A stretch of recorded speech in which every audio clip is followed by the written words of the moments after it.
नहीं होते ना, बहुत प्यारी बात कर रहे हैं, फैक्ट्स पे बात कर रहा हूँ। आप नहीं होते ना, हम कर लेते। जो सोशल मीडिया पे लोग इंडिया में होता ना, खुदा की कसम पाकिस्तान में नहीं होता। जो सोशल मीडिया के लोग बोल रहे हैं, मैं तो वो बोल रहा हूँ। इसका अगला जलसा नश्तर पार्क में। बहुत अच्छा रिजवान को हमने देखा, मैंने तो किन हालात में देखा, सुने तो सही बात सुने, बड़ी मजे की है। शाहीन शाह को देखा, रिजवान को देखा कि वो शाहीन नहीं शाहीन शाह जो है, शाहीन असल में उसका दिल इतना उदास हुआ है ना हालत देख के, वो नाम भी नहीं लेना चाह रहा, वो नाम भी नहीं लेना चाह रहा। आप तो माइकल होल्डिंग की तरह कह रहे हैं, इंदमानुल हक का मूड डिस्ट्रॉय हो चुका है, मैं बता रही हूं। यार ठीक है, आप लोग कर लें, आप एहसन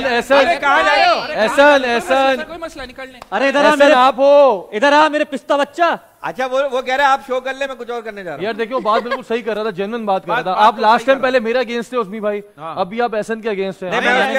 मैंने उसके अगेंस्ट नहीं बोला, मैं तो टीम की बात कर रहा हूँ। आप भी आज आप खिलाड़ियों के खिलाफ ही बोल रहे हैं ना यार। आप भी नहीं, हम देखिए कर रहे हैं, हम आपसे बाबर कर रहे हैं। नहीं, हम बाबर नहीं कर रहे, बाबर के 50 में फ्रेम करवा के रख लूं, उसकी पूजा करूं, क्या करूं? पूजा करें आप, आपको मैं क्यों करूं भाई? आप उसका स्कोर करें, आप बाबर के भक्त हैं, आप बाबर के बाबर के भक्त नहीं, हम पाकिस्तान टीम के भक्त हैं। बाबर कर रहे हैं, हम बाबर के नहीं। अच्छा स्कोर चेक कर लिया आप, सबसे ज्यादा किसका हाईएस्ट स्कोर है? आप 10 दफा अभी बाबर बहुत हाईएस्ट स्कोर किसका यार? बोला नहीं बोला यार? अच्छा मैं आपको बात बताते चलूं, क्रिकेट का शो है, ये कर रहा होता ना बैठ के। यार उस्मी भाई मेरी बात सुने, नहीं मेरी बात सुने यार, शर्मिल 2 मिनट देना यार।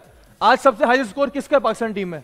मतलब जो हाईएस्ट स्कोर है उसी के अगेंस्ट बोले फायदा यार, ये क्या बात है? फायदा बाकी 10 लोग क्या कर रहे हैं? 50 रन मैं क्या करूंगा? ऐसे 50 रन का मैं क्या करूंगा जो टीम के लिए कोई फायदा ना हो? मैं क्या करूं? ये लोग आके बैठो। नहीं, मैं क्या करूं? ये बोलने नहीं दे रहे यार, बात ही नहीं करने दे रहे। मैं बात करना चाह रहा हूं। तो यार अच्छा खासा शो चल रहा होता है, तुम लोग क्रिकेट ले आते हो। देखो बात सुनो, आधे घंटे का मैच और रह गया, फिर तुम बोलते रहे ना, हम निकल जाएंगे। यार हम लोग आपस में पता नहीं क्यों कर रहे हैं भाई, आप वहां पे बात कर रहे हैं। आप पहले मेरे अगेंस्ट थे, अब ऐसे बाबर करे जा रहे हैं यार। वो कह रहे बाबर 50 बाबर ने 50 बनाई है, उसकी बात करेंगे। क्या करूं? मैं फील्ड छोड़